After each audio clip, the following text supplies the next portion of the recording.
أشهد أن سيدنا محمد رسول الله صلى الله عليه وسلم وشرف وكرم وبارك وعظم وعلى آله وصحابته والتابعين وتابع التابعين لهم بإحسان إلى يوم الدين في كل لمحة ونفس عدد ما وسعه علم الله.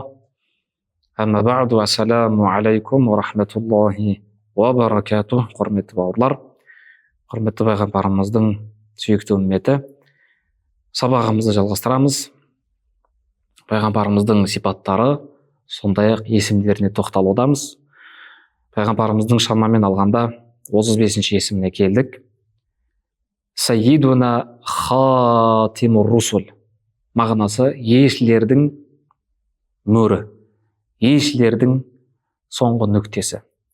Өткен сабақта пайғамбарлардың деп айтқан болсақ, осы жолғы сипаты есімі елшілердің мөрі, соңғысы.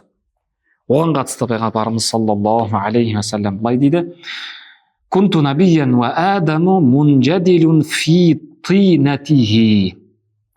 Пайғамбарымыздан сахабаларымыз, Алла разы болсын оларға, я Расулалла мәта кунта набиян деген сұрақты қояды. Мағынасы: я Алланың елшісі, қашан сіз пайғамбарлықты алдыңыз? Ал пайғамбарлық деген сөздің мағынасын өткен сабақта айтып кеттік. Мағынасы ғайыптан хабар беруші, мәртебесі жоғары асқақ. Демек, мәртебесі жоғары асқақ, ғайыптан хабар беруші адам деген сөз, пайғамбар деген сөз. Демек, осы мәртебені сіз қашан алдыңыз? Ғайыпты хабарлаушы, аса мәртебелілікті қашан алдыңыз? Жауап: мен ол мәртебені, пайғамбарлықты алдым адам атамыз. Адам дегеніміз адамзаттың, жаратылыстың емес, адамзаттың тәни бастамасы. Әлі топырақ пен балшықтың арасында жатқанда мен пайғамбарлықты алып қойған едім. Кунту, сол арада пайғамбар болып қарап тұрған едім деді. Бұл хадис имам Тирмизи шығарған. Абу Хурайрадан мәтін оқып берейін. Ан Аби Хурайрата радиаллаху анху қала, Алла разы болсын Абу Хурайраға: Қалу я Расулаллах мәта ваджабат ләкән нубуа. Саған қашан пайғамбарлық, бағына мәртебе, аса жоғары мәртебелік және ғайыпты баяндаушылық қашан саған міндет болды, қашан сізге берілді? Қала Расулуллахи саллаллаху алейхи вассалам: ва адаму байна рух вал жасад. Адам, ол кезде мен пайғамбарлықты, мәртебелікті алып қойған сәтімде, адам әлі жан мен тәннің арасында жатқан, демек бағанағы күйде болған еді. Бұны Ахмад өзінің хадис жинағында шығарған, Табарани шығарған, басқа да ғалымдар келтірген.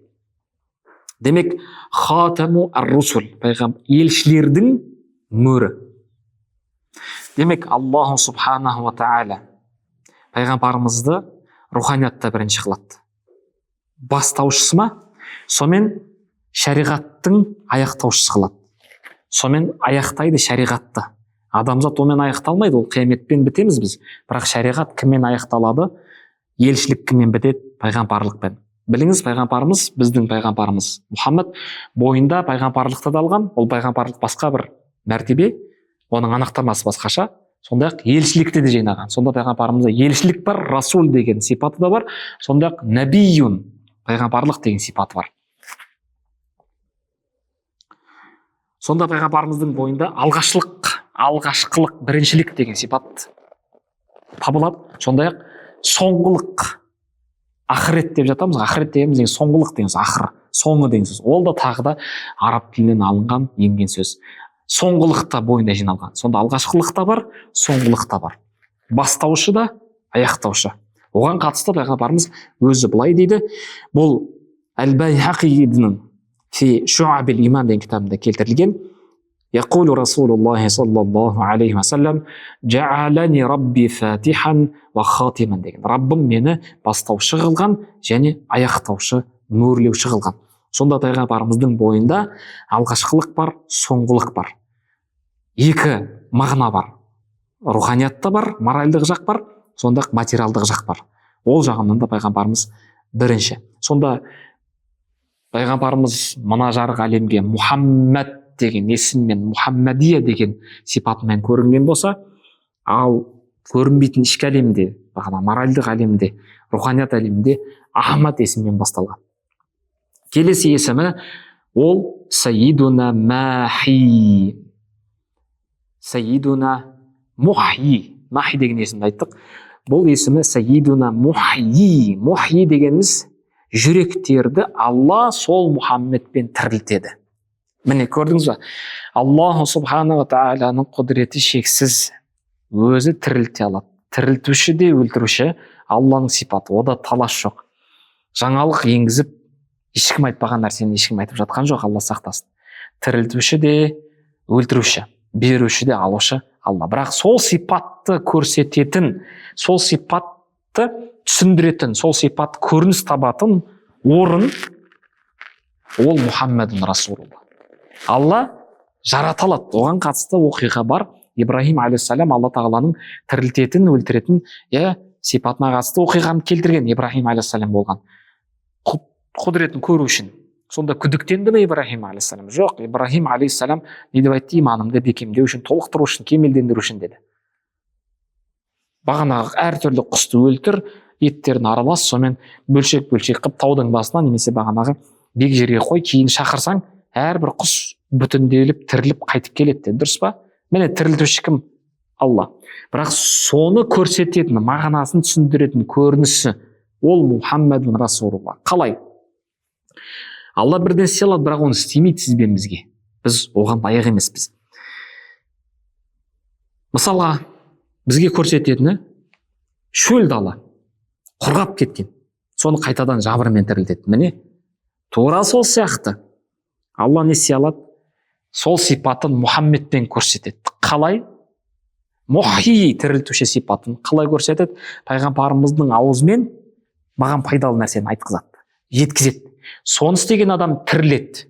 Мына өмірде деді, ақыретте деді. Мына өмірде дұрыс өмір сүреді, салауатты өмір кешеді, немесе бақытты өмір кешеді. Тірілді ма? Алланың нарзасына кіреді, сүйікті құлдарының қатарына кіреді. Дұғасы қабыл болғандардың бірі болады. Мейірімге кеңелгендердің бірі болады. Тірілді ма? Тірілді. Ақыретте тозаққа кетпейді. Кешірімне енгендердің бірі. Тірілді ма? Тірілді. Міне сонда пайғамбарымыз арқылы, пайғамбарымыздың ісімен, сөзімен, әрекетімен менің жүрегімді тірілтеді. Сонда пайғамбарымыз тірілтуші. Өзіндігін емес, Алланың құдіретімен, Алланың қалауымен. Фахуа саллаллаху алейхи ва саллам аллази юхи бихиллаху азза ва джаллал қулуба ли зикрилла. Міне сонда сол Мұхаммед арқылы Алла жүректерді тірілтеді өзіне қарай. Ортадағы сонда уасита, әдіс, тәсіл, ортадағы тұрған қосушы, араша, делдал ол кім екен? Расулулла. Оған күдік жоқ. Пайғамбарымыздың айтқан ісін істеңіз, айтқан сөзін орындаңыз, көрсеткен жолымен жүріңіз, тірі боласыз. Жаныңыз тірі, тәніңіз тірі. Мысалға, пайғамбарымыз саллаллаху алейхи ва саллям ерте тұрыңдар деді. Ал қазір ерте тұру, пайғамбарымыз ерте тұр дегенде таң намазына ерте тұр деп жатыр. Ерте тұр деп жатқандар таң намазына тұр деп жатқан жоқ. Ерте тұр, тағы басқа оның артықшылығын айтып жатыр. Міне соны кім айтып кетті? Ерте тұр, таң намазын оқы, таң намаздан кейін күн атқанша зікіріңді қыл, сосын Алла міндет еткен іс-әрекетіңді, амалыңды істе. Алла берекесін береді деп. Көрдіңіз бе? Кім осыны орындайтын болса, міне екі өмірде де бақытты болады. Аз же деді. Аурудың бәрі астан екенін бәрі жақсы біледі. Ал қазір сол трендке айналды.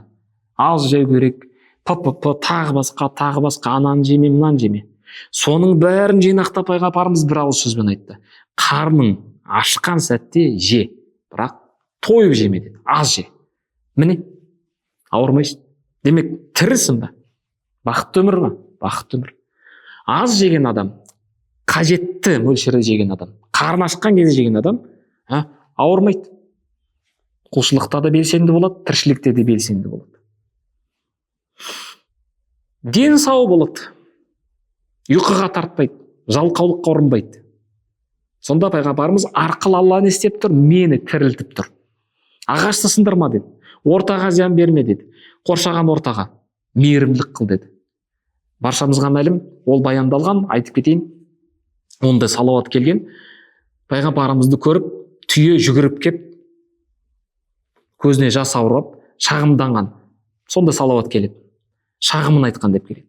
Түйенің өзі пайғамбарымызға келіп шағымданған, маған мына ем қиындық қылды, немесе шамам келмейтін жүк тартты деген. Сонда пайғамбарымыз сұрайды, мына түйенің иесі кім деп. Бұл түйеге сен шамасынан артық қиындық қыпсың, немесе жүк артыпсың, неге мейірімділік қылмайсың деп айтқан. Көрдіңіз бе? Сонда пайғамбарымыз есеп тұр, малдың өзіне мейірімділік қыл, шамасынан артық жүк артпа деп тұр. Соны орындасаң тірілесің ғой. Ал бізде не істейді? Батыстың айтқанын алады, міне осыны орындаңдар дейді. Ал өзіміздің дінімізде негіз болған пайғамбарымызды тастаймыз. Демек, пайғамбарымызға барсаңыз тірілесіз. Бұл өмірде де, тіршілікте де, бизнесте де, ілімде де, отбасылық шаруада да, кез келген салаға пайғамбарымызды кіргізіңіз, қай мағынада айтқанын орындаңыз. Істеңіз, пайғамбарымызды ойлаңыз, тірілесіз. Ақыретте де Алланың сүйікті құлы қатарында тұрасыз. Сайидуна мухи. Оған қатысты дәлел қал Аллаху Таала Әл-Ан'ам сүресі 122 аят. أَوَ مَنْ كَانَ مَيْتًا فَأَحْيَيْنَاهُ وَجَعَلْنَا لَهُ نُورًا. Өлі болған, өліп қалған денеді. Оны не істедік дейді? فَأَحْيَيْنَاهُ тірілттік, және оған нұр бердік дейді. Не осы арада Алла өліп қалған тәнді, жүрек бар. Бізде қазір ондай адам көп, жер бетінде көбейген, тірі жүрген өліксе. Қай мағынада жүрегіне нұр жоқ. Нұр қайдан келеді? Иманмен келеді. Ал иманның негізі кім? Расулулла. Демек, ол адам қалай тіріледі, қалай жаңарады, қалай нұрланады? Алла тағала оны нұрландыра салмайды ғой. Ол әрекет ету керек. Сол әрекеттің бастамасы кіммен екенін? Мұхаммадун Расулулла. Сол пайғамбарымызбен Алла ол пендесін тірілтеді. Аяттағы мағынасы. Және оған нұр береді дейді. Келесі аятта: «Я айюхаллазина аману истаджибу лиллахи валиррасули иза даакум лима юхикум». Ей иман еткендер, Раббым менімен сөйлесуде, Раббым менімен тілдесуде. Біз Құран оқыған кезде Алланың сөзін оқып жатырмын деп емес, бәлкім Раббыммен тілдесіп отырмын деген күйде оқу керекпіз. Әлбетте оған жету керек, ол мәртебе.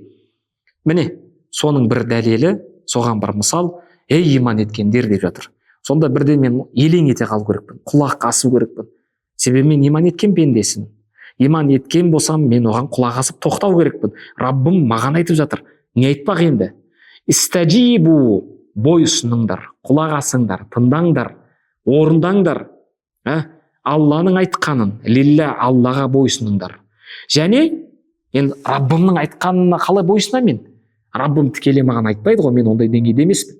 Не істейді? Сол айтпақ сөзін кім арқылы жеткізеді? Аятта тұрғандай кім арқылы баяндайды? Валир расул. Алла елшісіне. Демек, Алла тағала Құранда сөзін айтты. Ол сөзін тікелей түсінбеймін мен. Кім керек?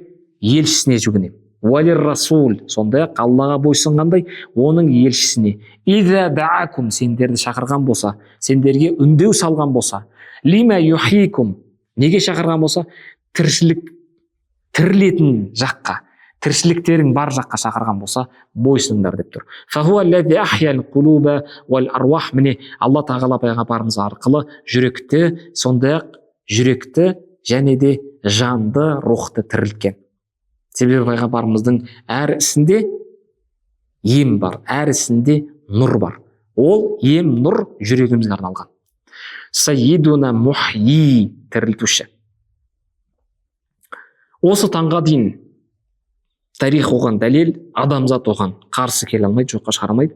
Пайғамбарымыздың айтқанын, бір істегенін, өсиеттеп мақұлдап кеткенін, жүрген жолмен жүрген болса, пайғамбарымыздың өмірбаянын оқып, пайғамбарымызға ұқсаған болса, осының бәрін істеген адам ешқашан айтпайды: мен бақытсыздық кештім, ең сорлы пенде болдым деп бір адам айта алмайды. Жер бетінде онда адам табылмайды. Себебі ол мүмкін емес. Пайғамбарымыздың айтқанын орындаған адам, істеген адам, мақұлдап көрсеткен мақұлдамасымен жүрген адам, өмірбаянын оқып, өмірбаянына мысал алған адам жоқ, мүмкін емес. Ол бақытты болады. Келесі сипаты сайидуна мунджи. Мунджи дегеніміз құтқарушы. Демек, пайғамбарымыз саллаллаху алейхи вассалам құтқарады. Қай мағынада? Өзгені құтқарады. Қалай? Факуллама тамассакта бихи наджаута. Пайғамбарымызға жақындап, қадам басып, айтқанына бекем бола түскен сайын сен құтыласың, аман қаласың, амандықтасың. Алыстаған сайын демек, оның қарама қайшы мағынасы. Сен қауіп қатердесің. Ол 100% түсінікті. Қалай? Пенде Алланың ортаға салған арашасы, делдалы, посредник деп орысша айтамыз. Біздің тілмен айтқанда елшісінен сөзін жеткізуші, үкімін орындаушы мына пайғамбарына алыстадың ба, Аллаға жақындамайсың. Себебі Аллаға жақындаудың белгісі жақын екенің белгісі, елшісіне жақын болу. Амандықта екенің белгісі сүйікті қолына жақын болу. Жақын дегеніміз оны сүю, орындау. Демек, аман құтқарушы сайидуна мунджи пайғамбарымыз екен. Келесі есімі сайидуна музаккир. Еске салушы, ескертуші. Қала Аллаху Та'ала Әз-Зарият сүресі 55. «Вазаккир фа инна зикра танфаул муъминин». Иман еткендерге еске салу, ескерту пайда береді дейді. Демек, осы жерде еске салушы кім? Әлбетте оның төресі, еске салушылардың мырзасы, ең біріншісі, алғашқысы, одан ешкім жоқ. Бірінші болып тұрған ол Расулулла музаккир. Күйімен, күлкісімен, жүрісімен, тұрысымен, ұйқысымен, мәмілесімен, кез келген әрекетімен пайғамбарымыз Алланы еске салып отыратын. Аллаға қарай нұсқап отыратын. Өзіне ешқашан. Мынау азан оқиғасы баршамызға мәлім. Түсінде көреді, сосын мақұлданады. Пайғамбарымыз оны Билалға ұсынады. Билалдың дауысы қоңыр дауыс болғандықтан, жағымды дауыс болғандықтан соған айтқызады. Қысқаша айтқанда, сол арада біз ойланып көрсек, неге пайғамбарымыз аяттарды айтқандай, аяттарды жеткізгендей, Алла тағаланың сөзін бірден вахи арқылы жеткізгендей, азанды да сөйтіп айта салған жоқ.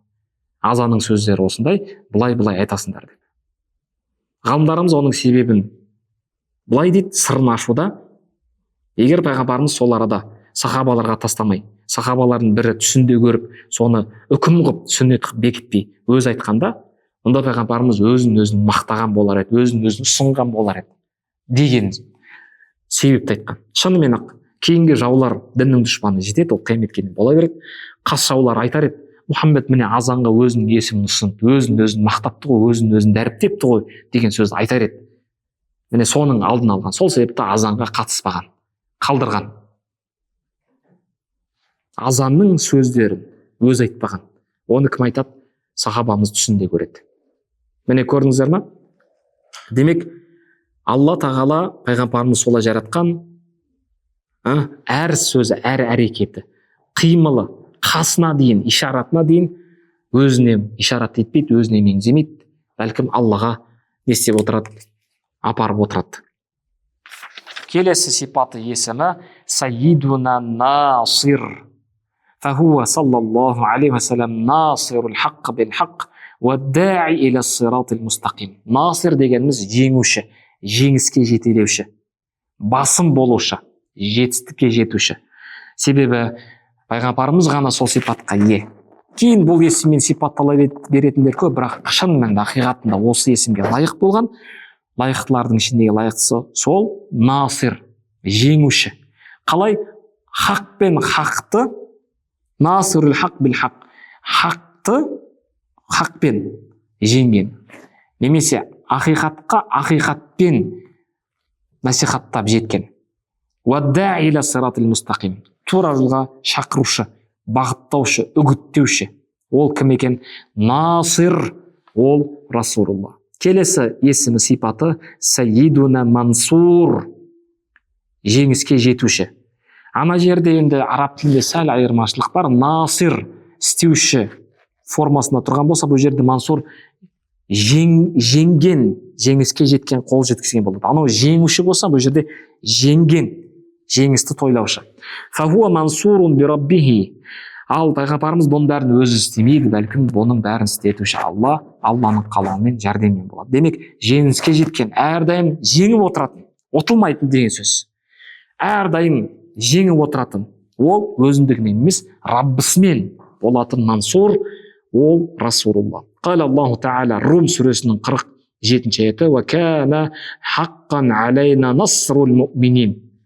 Иман еткендерді жеңіске жетелеу, жеңіске апару біздің міндетіміз, біздің ақымыз дейді. Алла айтып жатыр. Демек, иман еткендерді жеңіске жетелеу міндет болған болса, Алла біздің ақымыздан деп жатқан болса, біздің ісімізден деп жатқан болса, иман еткендердің алғашқысы, иман еткендердің төресі кім?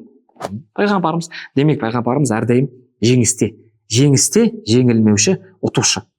وهو إمام المؤمنين صلى الله عليه وسلم. Алла Раббым айтып жатыр, иман еткендерді біз жеңіске апару бізге міндет болды деп жатқан болса, олардың төресі пайғамбарымыз. Сосын келесі сипаты Сайидуна Набиюр Рахма. Бұл есім қайталанады, бағана айттық. Ол жерде Расулур Рахма деген болсақ, бұл жерде Набиюр Рахма, мейірімділік пайғамбары. Қалай? Алла тағала осы пайғамбарымыз Мұхаммед арқылы не істеді? Мейірімін жеткізді, мейірімін баяндады. Себебі пайғамбарымыз не істеген? Алланың мейірімді екенін баяндап хабарлаған. Біз бағана айттық қой, нәби дегеніміз хабарлаушы, ғайыпты. Демек, Алланың мейірімді екенін біз білмедік қой, ғайып еді ғой біз үшін. Міне сол мейірімділігін баяндап жеткізген мейірімділік пайғамбар екен. Сондай-ақ Алла тағала және сондай-ақ Алланың мейірімді екенін дәлелдеп осы болмыспен, тіршілікпен көрсеткен. Сол арада көрсетуші пайғамбарымыз. Көрдіңіз бе? Сонда Алланың мейірімді екенін мен өзімдігімнен отырып, ақылға сала отыра жете алмаймын, түсіне алмаймын. Сол үшін менің әлсіздігімді ескере отыра жете алмайтындығымды білгендіктен Алла не істейді? Соны көрсетіп беретін, хабарлап беретін. Міне, Алла мейірімді деп көріністі көрсетеді, табиғатты көрсетеді, малды көрсетеді, ананың балаға деген мейірімді көрсетеді. Сол арқылы жаратушы Раббылар мейірімді деп көрсетуші Мұхаммедті қояды. Ал онсыз мен отырамда ақылға салып, Алланың мейірімді екенін түсіне алмаймын, жете алмаймын. Қанша сипаттап түсіндіріп берем десем де сөз таппаймын. Сол үшін сол мейірімділігін баяндайтын арада мейірімділік пайғамбар болу керек.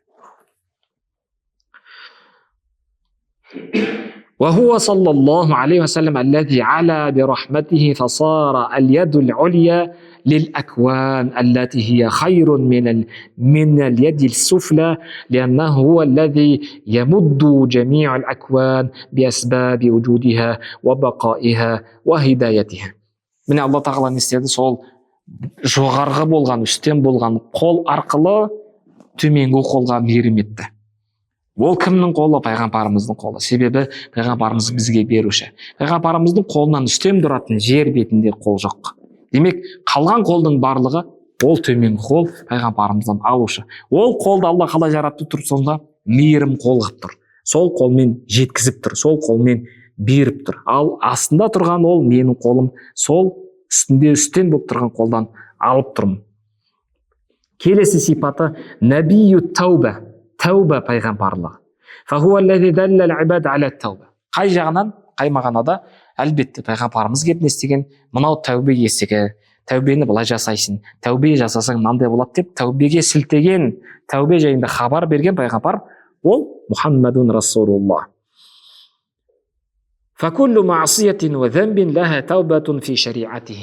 Оған дәлел пайғамбарымыздың шариғатында міне Алланың мейірімі.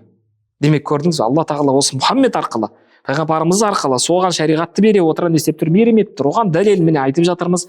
Пайғамбарымыздың шариғатында әрбір күнәға, әрбір қателікке тәубе есігі бар. Демек, қайтуға болады.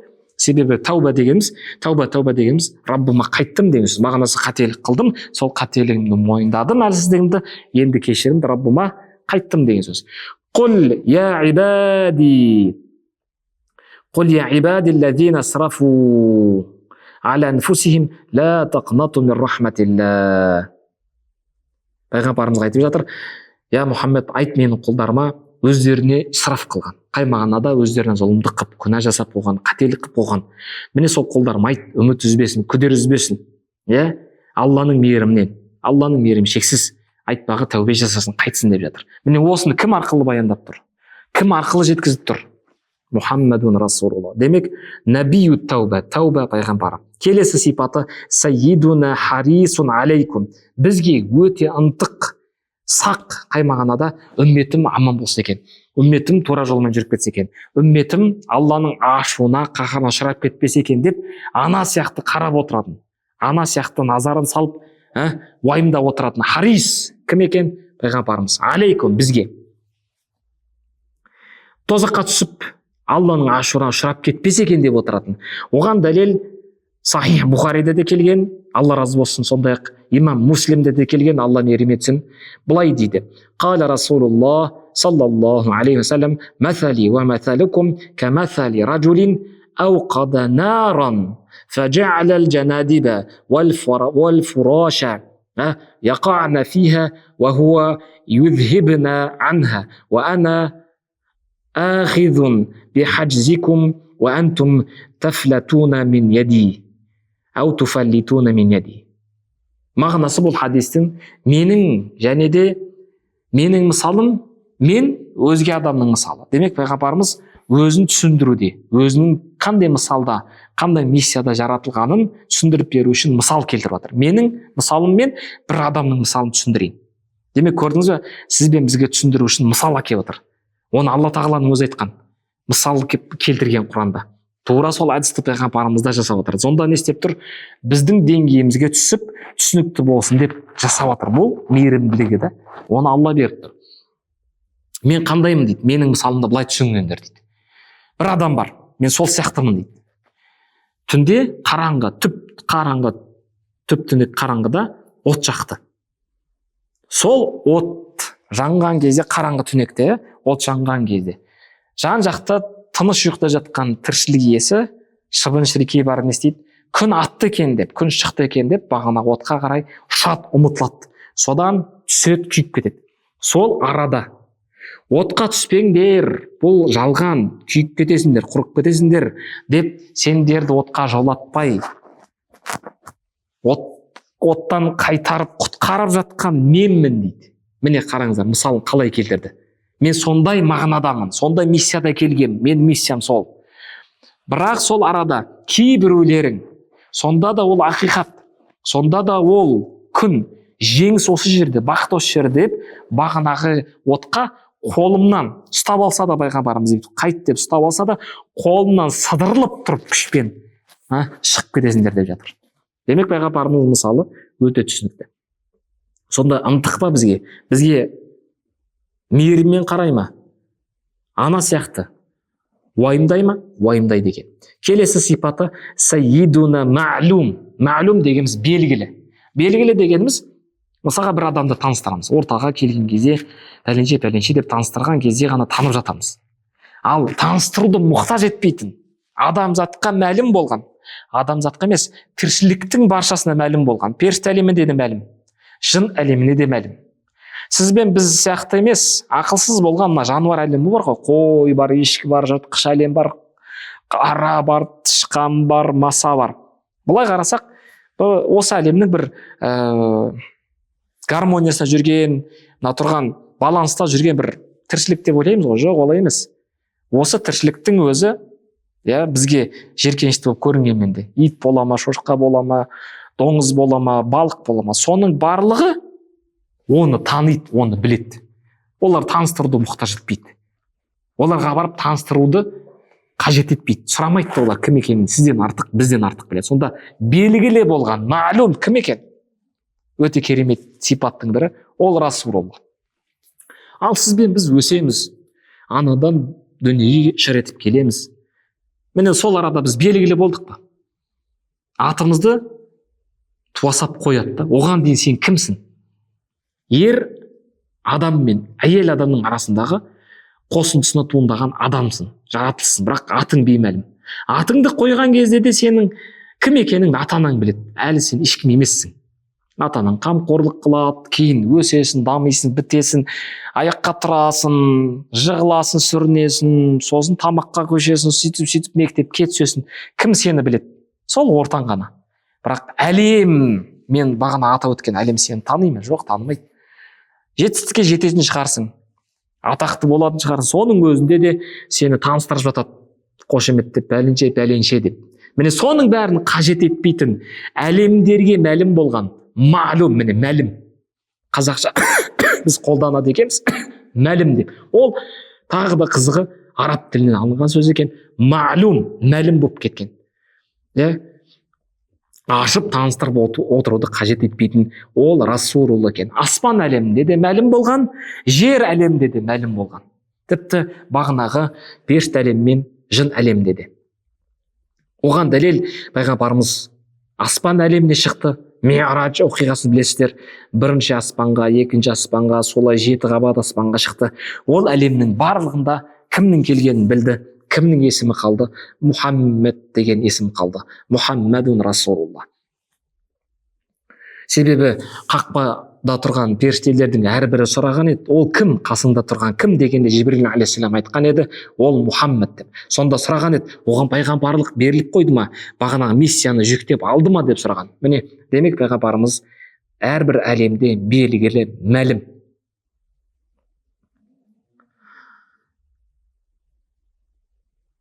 Осыған қатысты салауатта келген, Аллаға шүкір, бұл жерде тоқталып кеттік.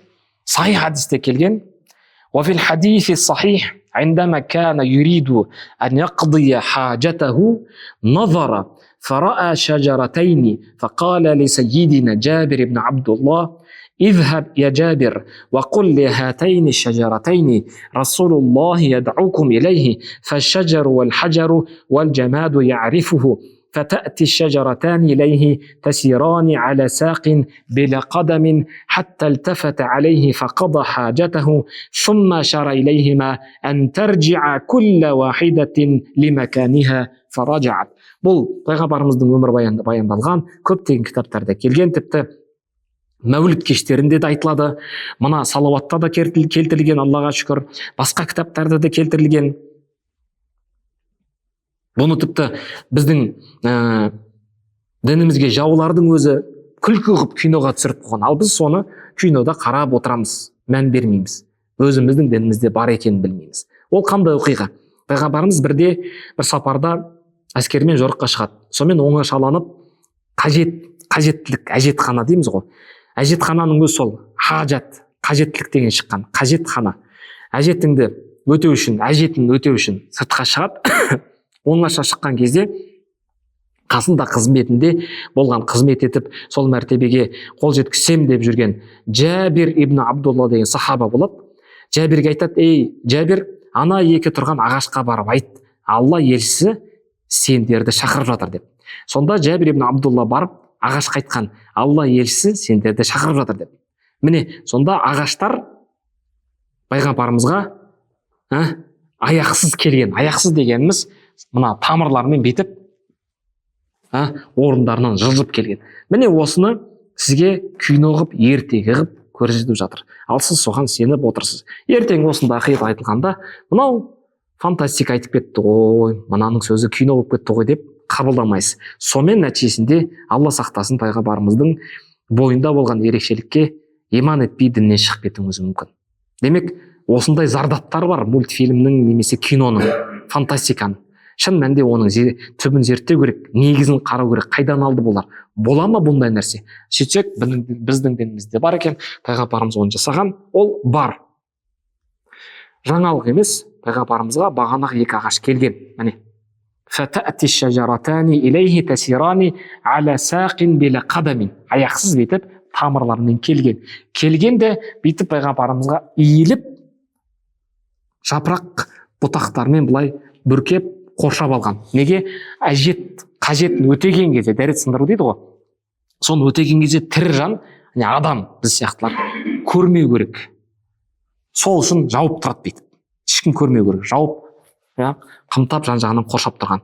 Фақада хажата, осылайша қажетін өтеп болғаннан кейін, сумма шара илейхима. екеуіне ишарат еткен мағынасы барып орындарыңа тұрыңдар. Тура сол келген қалпында, келген сипатында қайтып орнына барып тұрған. Міне, бұл хадисте бар. Тағы да сондай ақ бұны имам Бусири деген ғалым, мысырлық Бурда Шапан деген өзінің шығармасы бар, 400 шумақтардан тұрады, сол жерде де келген. Пайғамбарымызға аяқсыз кеп, алыстан ағаштар кеп сәжде етті деген. Сәжде етті деген жаңағы кеп пайғамбарымызды қоршап алған. فلما رأى سيدنا جابر هذا الأمر قال يا رسول الله إذا كانت الشجرة تسمع وتطيع فنحن أحق بنا أن نسجد لك. فقال رسول الله صلى الله عليه وسلم لو كنت أمرت أحدا بالسجود لأمرت المرأة أن تسجد لزوجها. والسجود المراد هنا هو سجود التحية وكان في شريعة من قبلنا كسجود إخوة سيدنا يوسف ليوسف وسجود الملائكة لسيدنا آدم ولكن جاء الإسلام فنسخ هذا السجود. мағынасы, енді бұл дерек басқаша риуаяттарда басқаша келген, бірақ бұл жерде осылай келтірген екен. Жабир ибн Абдулла бағанағы көріністі көрген кезде, ағаштардың келгенін, бұйрығын орындаған, қайтып орнына барып тұрған көрген кезде, Жабир ибн Абдулла былай айтты дейді: я Расулалла, ағаштардың өзі кеп сізге осылай қызмет етіп, бұйрығыңызды орындап, сәжде етіп жатқан болса, онда ақылды болған адамзатына тіршілік иесінің төресі болған халифалық мәртебеге көтерілген біз, мына ағаштардан қарағанда біз лайықтымыз ғой сонда құрмет көрсетуге сізге деген кезде пайғамбарымыз айтқан екен: жоқ, мен егер бұйрық айтар болсам, бұйыратын болсам, әйел адамға бұйырар едім, еркегіне, ер адамға құрмет көрсетсін деп. Тікелей аударсақ хадисте сәжде етсін деп келген жоқ. Бұл жерде құлшылық сәждесі емес, Алла сақтасын, құлшылық сәждесі тек бір Аллаға ғана. Мына шекемізді, маңдайымызды шарапатты мәртебе болған. Бұл осы жерде біз иеміз, маңдайымызды жерге түсіреміз тек бір Аллаға ғана. Алладан басқа ешкімге ешқашан бұны жерге тигізбейміз.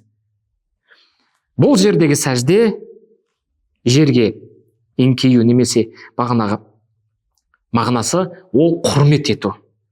Мысалға алатын болсақ, ол біздің шариғатымызға дейін болған құрмет ету деген. Ал бізде құрмет қазір басқаша ғой. Амандасасың, төрге шығарасың, қолынан аласың, сөзін бөлмейсің, алдынан кезбейсің. Ол құрмет өзгеріп кетті. Бізге дейінгі шариғат, айтпаға бізге дейінгі шариғат дейміз, Юсуфтың шариғаты, Мусаның шариғаты, немесе анау Адам алейхиссалам шариғаты басқаша болған. Оларда құрметтің форматы басқаша болған. Мысалға Юсуф алейхиссалам шариғатында Юсуф алейхиссалам өтеді, ағайындар апарып тастайды, сонымен тағдырдың тауқыметін ұшырап, Алланың сынағымен таққа отырады ол соңында. Бағана фараонның оң қолы болып, қазынаға жауапты болып. Не сол кезде ағайындары кешірім сұрап келеді. Сол кезде ата-анасынан бастап 11 ағайыны бар. Юсуф алейхиссаламға не істеген? Сәжде етті деп келеді Юсуф сүресін оқысаңдар. Сол жерде құлшылық сәждесі емес. Ол жерде не жасаған? Қалай сонда Юсуф алейхиссалам пайғамбар Аллаға қарсы кеп, маған табыныңдар деп айта ма? Бір. Екінші, сол жерде ата-анасы деп тұрмыз. Юсуфтың ата-анасы кім болған? Яқуб алейхиссалам пайғамбар. Сонда қалай Яқуб Юсуфке сәжде етеді? Қай мағынада? Сізбен біз түсінген дейді. Оған табынды ма? Жоқ, табынған жоқ. Бәлкім сәжде етті деп қолданғанмен де ол жердегі мағына құрмет етті, тағзым етті, оған илтипат қылды деген сияқты мағына. Тура сол сияқты Аллаху субхану ва тағала адам атамыз жаратқаннан кейін нұрдан болған періштелерге нені бұйырды? Адам атамызға сәжде етуді бұйырды. Сонда Алла тағаланың өзі ширк, арабша айтқанда, қазақша айтқанда ширк қосыңдар маған, бұған табыныңдар деп бұйырып тұр ма? Жоқ, Алла сақтасын. Періштелерге нені бұйырды? Бұл жаратылыстың төресі, халифа қылып жараттым, бұған тағзым етіңдер, құрмет көрсетіңдер деген. Міне сонда періштелер бізге не істеді? Адам баласына, сізбен бізге деген сөз. Сәжде жасады, қай мағынада? Құрмет көрсетті. Демек пайғамбарымыздың кім екенін, ақылды болған, бәрін білем деп айтатын, оқыдым деп айтатын, мына жаратылыстың барлығы мен үшін жаратылды деп айтатын адам пайғамбарымызды білмейді, мәлім емес. Мына менен басқаның барлығы, басқа жаратылыстың барлығы, есектен бастап, кесірткеден бастап, тауықтан бастап, әтештен бастап, анау жылқыға дейін, тасқа дейін тілсіз жатқан, жансыз жатқан, соның барлығы Расулалланы, Алланың елшісін, Алланың пайғамбарын, Алланың сүйіктісін, хабибісін менен артық білет, мұқтаж емес таныстыруға. Бұл өкінішті. Пайғамбарымыз былай деп айтқан хадисі, сөзі: «Иннани ла а'рифу хаджаран би Макката кана юсаллиму алейя фил жахилияти ва инни а'рифуху ал'ан». Бұны пайғамбарымыз Мәдиналық кезеңде айтқан, ал бұл айтып тұрған оқиғасы Меккелік кезеңде болған. Айтпағы Меккеде жүрген кезде пайғамбарымызға әрбір ағаш және тас «Я Алланың елшісі, сәлем болсын» деп сәлем берген. Соны кейін Мәдиналық кезеңде, Мәдинаға барған кезде айтып жатыр: «Мен білемін қазір» дейді. Меккедегі әрбір тасты, әрбір ағашты маған сәлем берген деп айтып тұр. Демек, міне әрбір тас пен ағаш пайғамбарымыздың кім екенін жақсы біледі. Тіпті білесіздер, Ухуд тауы бар. Сізбен біз барып шықтық, көрдік, ол жерде болған оқиғаны білеміз. Сол Ухуд тауының өзі тау болса да, жансыз болса да, тілсіз жатса да, кімнің кім екенін жақсы біледі. Оған қатысты баршамызға мәлім оқиға бар, көп жерде айтылады. Ол ертегі емес, ақиқат. Пайғамбарымызға 3 баспалдақтан тұратын мінбар жасап берместен бұрын, берерге дейін пайғамбарымыз жұманы немесе насихатты, үгіт насихатты, басы кесілген, құрғап қалған құрма ағашының бұтағы дейміз, соның қалдығына сүйеніп тұрып, соған асылып тұрып демей қояйық, соған сүйеніп тұрып, соған арқа сүйеп тұрып не істегендерді баяндаған еді. Кейіннен пайғамбарымызға 3 баспалдақтан тұратын мінбар жасалған кезде, соған ауысты, сол жаққа кеткен кезде бағанағы кеуіп қалған, құрғап қалған құрма ағашы пайғамбарымыздан алыстап кеткендігіне, пайғамбарымыздан ажырап қалғандығына балаша еңіреп жылағандығын баршамыз білеміз. Ол тағы да қызығы, жоққа шығарым десеңіз, жоққа шығара алмайтындай дәлел жұма күні болған. Жұма тұсында, жұмада пайғамбарымыз сол жасалған, ағаштан жасалған мінбарда тұрған сәтте болған. Жұмада қаншама адам көреді. Және пайғамбарымыз оны жұбату үшін жұманы тоқтатып, мінбардан түсе отыра, көпшіліктің ортасын бөліп отырып ағашқа барған. Ойлаңызшы, сіз сол сәтте болсаңыз, қатысқан болсаңыз, пайғамбарымыздың тоқтағанын, мінбардан түскенін, ортаны жарып өткенін қалай елемей көрмей қаласыз? Демек, бұл оқиғаны жоққа шығару адамның надандығы, яғни жүрегінде дерті бар деген сөз. Міне көрдіңіз бе, сонда бағанағы құрма ағашы кімді білді, кімді көрді, нені түсінді? Ал біз кімді көрмедік, нені түсінбедік, кімнен айырылдық? Келесі сипаты шахир. Шахир да бағанағы сипатқа жақындау, мәлім деп айттық қой. Соған ұқсайды. Шахараллаху ли баяни изами qadarih ли yuqtada bihi ва yuhtada bihadihi. Шахир дегеніміз танымау. Бағанағы есімге ұқсас. Қалайша Алла тағала не істеді? Оның есімін, қадір мәртебесін, дәрежесін, атаға абырой не істеп тастаған?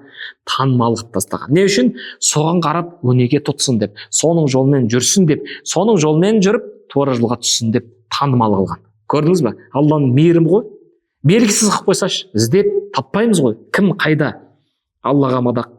Келесі сипаты, есімі шахид.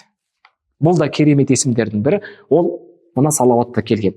Шахид саллаллаху алейхи вассалам. Лиқаулихи та'ала аста'иду билlah инна арсалнака шахидан ва мубашширан ва надзира. Әл-Фатх сүресі 8-ші аят. Бұл аяттың қазақша мағынасы тәпсір емес, мағынасы біз сені жібердік елші қылып, және мына келесі сипаттармен. Елші қыла тұра, елшінің бойында мына сипаттар бар. Бірінші, куәгер, шахид. Шахид деген қасында отыра, болған оқиғаны көзіңмен көріп, құлағымен естіп кету. Куәгер, шахид. Демек, елшілік бар, келесі сипат. Осыны сипаттас, сипатпен кеп тұр. Куәгер, көруші, естуші. Сосын келесі сипаты, сүйіншілеуші, қуантушы. Келесі сипаты, сүйіншілегеннен кейін ескертуші. Ескертеді, олай жасама деп. Біз баламызға айтамыз, секірме, көп жеме. Ескертеміз, оның артынан несі болады? Жазасы болады деген сөз. Міне, демек, елшілік қосымша, куәлік, куәгерлік, сүйіншілеуші, сосын ескертуші. Фахуа шахиду алал акван ва алал халқ. Демек, куәгерлікке тоқтайықшы. 4 адам отыр. Сол жерде 5-ші адам куәгер дейік. 4 адам орысша сөйлейді, 5-ші адам орысша түсінбейді. Куәгер бола ала ма? Ана 4-еу былай айтты, мен естідім деп. Куәгер бола алмайды. Демек, куәгерліктің шарттарының бірі сол қауымның тілін түсіну керек. Және сол қауымның салт дәстүрін білу керек. Сол қауымды көру керек. Сіз көрмеген нәрсені айта аласыз ба? Мен көрдім деп. Куәгерлікке жарамайды ол. Естідім деп, түсінбейсіз оның тілін. Міне көрдіңіз бе, Алла оны айтып жатқан жоқ қой, бірақ сипатын айтып кетті, куәгер деп. Куәгер болу үшін пайғамбарымыз менің тілімді білу керек. Менің салт дәстүрімді білу керек. Мені көру керек. Демек пайғамбарымыз ертең маған куәлік етеді. Я Раббым, мынау пәленше міне, мынаны істеді деп айту үшін ол менің тілімді түсіну керек, мені көру керек. Демек пайғамбарымыз осы сипаттың бәрін біледі. Жер бетінде қаншама тіл бар, сол тілдің бәрін біледі деген сөз. Қаншама салт бар, соның бәрін біледі деген сөз. Неге? Себебі Алла тағала қалай пайғамбарымызды өзінен кейін келген қаншама тіл пайда болып кетті, қаншама диалект пайда болып кетті да жер бетінде. Соның бәрін білмейді, қалай куәгерлікке өткізеді оны. Ал пайғамбарымыз олардың тілін білу керек қой. Міне, және де оларға жеткізу керек қой, былай деп дінді. Демек, Алла пайғамбарымызды не істеді? Адамзаттың барлығына қосымша, бұл тіршілік атауының барлығына куәгер қылған. Жалғыз куәгер сол. Шынымен ақ сіз қиын жағдайға түскен кезде, тығырыққа тірелген кезде кімді іздейсіз? Куәгерді іздейсіз. Міне, сонда сізге куәгер бола алатын, куәгерлікке жарайтын және күдіксіз куәгер. Бізде кейде куәгерлердің өзі жалған болып жатады, ақша үшін, атақ үшін, бір мүдде үшін өтірік сөз айтып жатады. Міне, сонда пайғамбарымызды Алла не істеп тұр? Куәгерлік өткізіп тұр. Куәгерлік өту үшін пайғамбарымыз жер бетіндегі қияметке дейін келетін адамзаттың тілін білет және сондай-ақ көріп тұр деген сөз. Міне, сүйіншілеуші, ескертуші. Бұл пайғамбарымыздың мәртебесі, бұл сипатты Алла тағала өзге пайғамбарларға бермеген. Себебі Құран аяттарын оқысаңыздар, өзге пайғамбарларға берілген мына 3 сипаттың 2-еуі ғана. Куәгерлік жоқ, сүйіншілеуші, ескертуші. Кез келген пайғамбардың бұйрығын оқыңыз, өмірбаян оқып көріңізші Құранда. Мубашширан ва назира. Мубашширан ва назира, ескертуші, сүйіншілеуші, ескертуші. Осы 2-еуі ғана жүреді. Ал пайғамбарымызға ғана келсеңіз, Фатх сүресі 8-ші аятында сені елші қылдық та, куәгер қылдық, сондай-ақ сүйіншілеуші, ескертуші қылдық. Енді қызық Аллаға мадақ, осы сипатты бізге берген ғой, үмметіне берген. Қалай дейтін болсаңыз, ол Құранда да баяндалған анық аят бар, сондай-ақ хадисте де келген. Бізден ақылды болғандықтан емес, біз сол шәһид болған, осында сипатқа ие болған, Алланың сүйіктісі болған Мұхаммедтің үмметі болғандықтан бізді сол Мұхаммед үшін сондай мәртебеге көтеріп, Мұхаммед өтірік айтпады ма, үмметі өтірік айтпайды. Мұхаммед сенімді ма, үмметі сенімді дегендіктен бізді өзге үмметке куәгер қылып көтерген. Біздің санымыз себепті емес, күшіміз себепті емес. Жоқ, біз ол мәртебеге ол себепті көтерілген жоқпыз. Біз ол мәртебеге Мұхаммед себепті көтерілдік. Алла не істейді ертең қияметте? Бізге дейін 69 үммет өткен сол үмметтерге, қоғамға немесе қауымға куәгер қылады. Қай мағынада? Муса алейхиссаламды алып келеді, сосын қауым алып келеді. Алла тағала Мусаға айтады: "Я Муса, менің бұйрығымды мына қолдарыма жеткіздің бе?" дейді. Муса айтады: "Жеткіздім" дейді. Сонда қауым айтады: "Жоқ, Муса айтпады. Мусаны танымаймыз. Біз естіген жоқпыз" деп Мусаны жоққа шығарады айтқандығын. Сол арада Алла тағала не істейді? Бізді алып келеді. Мына Мұхаммедтің үмметі, келіңдер, Муса менің міндетімді мына қауымына айтты ма, айтпады ма, жеткізді ме?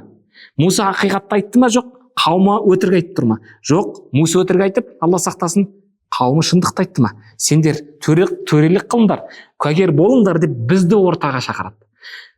Міне сонда біз нені айтамыз? Ақиқатты айтамыз. Біз куәлік етеміз, Муса алейхиссалам жүктелген міндеттемесін жеткізді, айтты, бірақ қауымы сол арада Мусаға былай деді деп Құранда Алла баяндағанда пайғамбарымыз бізге сипаттап бергендей айтып береміз. Міне көрдіңіз, Аллаға шүкір, біздің пайғамбарымыз куәгер адамзаттың бәріне. Оған дәлел біз бағанағы үмметке Мусаға куәлік қылғандай, енді Алла тағала не істейді? Ал енді осы Мұхаммедтің үмметіне кім куәлік қылады, яғни куәгерлік қылады? Мұхаммедтің үмметі шындықты айтты дегенді кім айтады деп, кімді шақырады деген? Мұхаммадун Расулулланы шақырады деген. Міне, инна арсалнака шахидан ва мубашширан ва назира. Келесі сипаты, есімі шахид. لقوله تعالى فكيف إذا جئنا من كل أمة بشهيد وجئنا بك على هؤلاء شهيدا. Бұл да сол бағанағы есіміне ұқсас. Міне пайғамбарымыз саллаллаху алейхи вассаламның куәгерлігіне дәлел аяттың бірінде. Шахид, анау шахид болса, мынау шахид. Көп айырмашылық жоқ, бірдей. Келесі сипаты немесе есімі осы аяттан алып жатырмыз. Сайидуна мубашшир, сүйіншілеуші, қуантушы. Бізде сүйіншілеушілер көп. Жақсы бір хабарды жеткізетін адам сүйіншілеуші. Жақсы бір хабарды айтып қуантатындар көп. Бірақ солардың ішіндегі шынайы сүйіншілейтін сүйіншісі сүйіншіге лайық қуанатындай да, айтқан хабарына қуанатындай сенім береді, сонымен өмір сүруге болады. Лайықты сүйінші кім екен? Ол Расулулла. Оған қатысты Ахзаб сүресінің 47 аятында Алла тағала былай дейді: «Уабашширил муъминина бианна лахум миналлахи фадлан кабира». Иман еткендерді сүйіншіле, қуант, Алладан оларға үлкен мейірім бар, кеңдік бар деген. Міне, мен пайғамбарымыздың бұл сөзіне қуанам, күдіксіз қабылдаймын. Сүйіншісіне күдікпен немесе шүбәмен қарамаймын. Себебі пайғамбарымыз әмин деген сипатқа ие. Демек, бұл сүйіншілеуші, бізде сүйіншілеуші тараппен болады. Қай мағынада? Бір адамның басында болған оқиғаны сүйінші леуге лайықты болған, қуанышты хабарды жеткізуге лайықты болған, болып жатқан оқиға адам тарапынан болады. Қалай? Мына жерде біреу бірінші орында алды. Мен ол хабарды естіп, мына жаққа жеткізіп тұрмын да. Сонда бұл хабарды жеткізуші адам сүйіншілеуші ғой. Сонда сүйінші хабарды адамнан жеткізіп тұр. Оқиғадан әкеп тұр да. Ал бұл жерде пайғамбарымыз сүйіншілеуші, ортадағы тасушы да, хабарды жеткізуші. Хабарды кімнен әкеп тұр? Мәселе сода. Біз сияқтылар адамнан жеткізсек, оқиғадан алып келсек, ал пайғамбарымыз сүйінші хабарды Алланың өзінен алып келеді. Екі түрлі сүйінші, екі деңгей. Демек, көрдіңіз ба? Пайғамбарымыздың айтқан сүйіншісіне толыққанды қуануға болады, шаттануға болады, сүйіншіленуге болады да. Себебі ол сүйінші хабарды кімнен әкеп тұр? Алла жаратқан немізден. Келесі сипаты, бағана аяттың соңында келген үшінші сипат, ол сайидуна навир, ескертуші. Ескертеді кімге? Қызығы. Құранды оқысаңыздар, көп жағдайда да байқамай кетесіздер, бірақ осылай тоқтасаңыздар, сәл мән беріп үңілсеңіздер, ғибратпен қарасаңыздар, ажыратып көре аласыздар.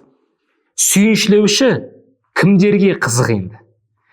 Бағанағы біздің сүйіншіміз адамдардың бәріне бола береді ғой. Сіз бөліп жармайсыз ғой. Иман еттің ба, етпедің ба? Иман еткен болсаң, саған сүйіншін айтам, саған етпеймін деген сияқты. Жоқ, кез келген адамға сүйіншін айтады, дұрыс па? Ал бұл жерде жоқ. Сүйіншілікті пайғамбарымыз бағанағы кімге жасайды? Аятта айтқандай, иман еткендерге ғана. Демек, иман етпегендерге сүйінші болмайды. Иман етпегендерге не болады? Ескерту болады. Сонда ескерту иман еткендерге айтыла бермейді екен. Ескерту кімдерге айтылады екен? Осы сипаты кімдерге көрсетіледі екен? Кәпірлерге. Қалай? Азап болады. Жазаларыңды аласыңдар. Тәубе етіңдер, қайтыңдар, өліп кетерден бұрын, жандарыңды тапсырардан бұрын деп ескертеді екен. Міне, сайидуна навир. Келесі сипаты, есімі, ол бағанағымен ұқсас, атауы сәл ғана айырмашылығы бар. Мунвир. Ана жерде навир, сол етістік, сол түбір, бұл жерде мим қосылады.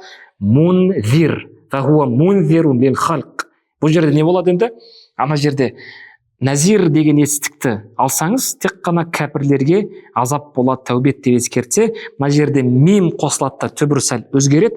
Онда не болады? Кәпір деп бөліп жармайды, адамзаттың бәріне насихат айтып ескертуші болып кетеді. Міне, сонда мұсылманы да кіреді, иман еткені де кіреді екен. Бүгінгі сабағымыздың соңғы сипаты пайғамбарымыздың немесе соңғы есімнің бірі сайидуна нур. Міне, нұр деген есім көп. Қызға да қойылып жатады, еркекке де, ұл балаға да аталып жатады. Нұр. Сонда бұл есім кімдік екен? Ол пайғамбарымыздың есімі екен. Сайидуна Нур саллаллаху алейхи вассалам. Ол есімді Алла тағаланың өзі бірінші атаған пайғамбарымызға. Демек, көрдіңіз ба? Ол менің атым, мен оған лайықтымын деп айта алмаймыз. Ол кімнің есімі екен? Расында Мұхаммадун Расулулланың есімі екен. Ахзаб сүресі 46 аятында қала Аллаху Таала: "Ва да'iyan илаллахи би'изниhi ва сираджан мунира.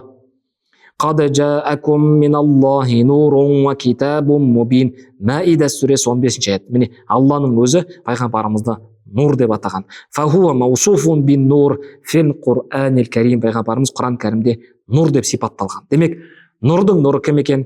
Пайғамбарымыз саллаллаху алейхи вассалам. Сайидуна ибн Аббас, пайғамбарымыздың көкесінің баласы, Құранның тілмәші, Құранның тәпсіршісі, пайғамбарымыздың дұғасына кеңелген Абдулла ибн Аббас Мәдинада туған. Ана 3 жылдық байкот болады. Мекке халқы, оның ішінде Құрайш, пайғамбарымыздың әулетін 3 жылдай қыспақ қалады, тамақ бермейді. Міне сол кезде 3 жыл өтеді, сол жылы Абдулла ибн Аббас туған еді. Сол кісі былай дейді: "Кана иза такаллама ан-набийю саллаллаху алейхи ва саллама раайна нура яхруджу мин байни саная." Пайғамбарымыз саллаллаху алейхи ва саллам сөйлеген кезде, сөз бастаған кезде аузынан, мына тістерінің арасынан нұрдың шыққанын көретін едік деп айтқан екен. Ва қаулуху таала, нұр деген сүре бар. Қызығы, ұстазым айтады, пайғамбарымыздың өмірбаянын баяндаған кезде, ғалымдардың өмірін жеткізген кезде осындай бір оқиғаны айтты. Ғалымдарымыз нұр деген сүре оқылған кезде ұйықтап отырғандар, болады ғой, пендешілік болады, шаршайды. Ғалымдарымыз бүйтіп қалғып кеткен кезде, нұр сүресі басталған кезде бастарын көтеріп оянып кетіп бірден Аллахумма салли аля сайидина Мұхаммад деп айтатын болған екен. Көрдіңіз бе, сонда нұр сүресінің өзі кімге ишарат? Пайғамбарымызға ишарат. Нұр сүресінің 35 аяты: Аллаху нуру самавати вал ард масалу нурихи. Міне, الذي هو سيدنا محمد لأنه قبل أن يكون روحا كان نورا ثم تمثلت الروح من هذا النور فالنور المحمدي هو أول ما خلق ثم خلقت الروحانية المحمدية منه فالله عز وجل نور السماوات والأرض منور السماوات والأرض ومظهرها مثل نوره الذي أظهر به السماوات والأرض وهو النور المحمدي. قال تعالى: كمشكاة فيها مصباح المصباح في زجاجة الزجاجة كأنها كوكب دري. немесе басқа бір риуаятта دري وفي قراءة دري وهو المنير في ذاته والمنير لغيره. Демек, пайғамбарымыздың соңғы керемет есімдерінің бірі нур. Мағынасы жарыққа шығарушы, ашушы. Нұр деген сөздің бір мағынасын түсіндіріп кетейін, қолымыздан келгенше. Қараңғы бөлме, жарық жоқ. Есікті аштыңыз, бірден жарықты қостыңыз. Сонда нұр пайда болды. Нұр пайда болған кезде не болды, қандай процесс? Әр нәрсенің қайда тұрғанын көрдіңіз. Демек, нұр дегеніміз ашушы, әр нәрсенің орнын көрсетуші. Ал жарық болмаса, бөлмеге кірген кезде алдыңызда тұрған орындыққа болама, диванға болама, кез келген жерде жатқан нәрсеге аяғын соғып аласыз, немесе шалынып құлайсыз. Көрдіңіз бе? Нұр болмағандықтан. Демек, нұр дегеніміз не? Алдыңда жарықты көрсетіп, немесе жолыңды анық қып көрсететін кім екен? Расулулла. Шынымен өмірімізге жол көрсететін, өмірімізді нұрландыратын, қараңғылықты кетіріп, анық қылатын, табанымызды немесе қадамымызды нық қылатын ол Мұхаммадун Расулулла. Нұр сүресінде Аллаху субхана ва тағала былай дейді. Енді бұл аятқа қатысты тәпсіршілеріміздің көптеген пікірі бар. Соның ішінде руханиятқа жақын болған кейбіріміз сопалар деп жатамыз. Олар бір бидғатшылар емес, олар бір идеологияны ұрандап шыққан бір топ емес, жоқ, олар пайғамбарымыздың сүннетіне жүрген, пайғамбарымызға жақын болған руханияттағы ғалымдарымыз. Солардың мына аятқа қатысты тәпсіріне тоқтасақ, былай дейді: Алла тағала аспан мен әлемдерді жоқтан бар қылған. Міне көрдіңіз, сонда жарықты жағумен мен бөлмедегі бар нәрсені көрдім. Жарықты өшірумен бар нәрсе жоқ болып кетті. Қалайша? Қараңғылық басумен. Сонда Аллаху нуру самавати вал ард, айтпағы Алла аспандар мен жердің нұры. Қай мағынасы? Бүйтіп аспаннан түсіп тұрған күн сияқты емес. Мағынасы не? Жоқтан бар қылушы, жарыққа шығарушы. Бөлмедегі қараңғылықты кетіріп жарықты жаққандай. Тура сол сияқты. Енді сол жоқтан бар қылған кездегі осы сипатының мысалын қалай түсінемін? Мәсәлу нурихи. Алланың сол жоқтан бар қылушының бар қылды ғой, соның мысалын қалай түсінемін? Мұхаммедтен түсінемін. Себебі Алла тағаланың жаратқан ең бірінші жаратылысы ол, бағана айттық, пайғамбарымыздың жаны, рухы дедік. Одан бұрын оны Алла нұр қылған. Көрдіңіз бе? Жоқтан бар қылды, нұр қылып жаратқан. Кейінгі этап оны рух қылған. Рухтан кейін не істеген? Қалған әлемді, қалған руханиятты жаратты деген. Міне. Сонда фаннурул Мұхаммади, пайғамбарымыздың нұры, хуа ауалу ма хулиқ, алғашқы жаратылыстың біріншісі. Енді ол салада немесе бұл мәселеге қатысты көптеген тартыс бар. Алғашқы Алланың жаратқаны қалам дейді, немесе аршы дейді, немесе курси дейді, тағы басқа, бірақ соның ішінде мына ғалымдарымыз, руханиятқа жақын ғалымдарымыз, олар дін пікірі бойынша Алланың жаратқан ең бірінші жаратылысы ол пайғамбарымыздың нұры, кейін сол нұрдан рухын жаратқан, кейін руханият жаратылған. Мағынасы не сонда? Жоқтан бар қылған, жоқтан бар қылып шығарушы. وَلِذَلِكَ وَصَفُوهُ صَلَّى اللَّهُ عَلَيْهِ وَسَلَّمَ فَقَالُوا. Сол себепті пайғамбарымызды бағанағы Бусири сияқты ғалымдарымыз пайғамбарымызға арнауын алып кеткен, солар былай сипаттаған: فَإِنَّهُ شَمْسٌ فَضْلُهُمْ كَوَاكِبُهَا يُظْهِرْنَ أَنْوَارُهَا لِلنَّاسِ فِي الظُّلَمِ. Пайғамбарымыз мағынасын айтып жатыр енді. Төбеде тұрған күн сияқты не істеп тұрады?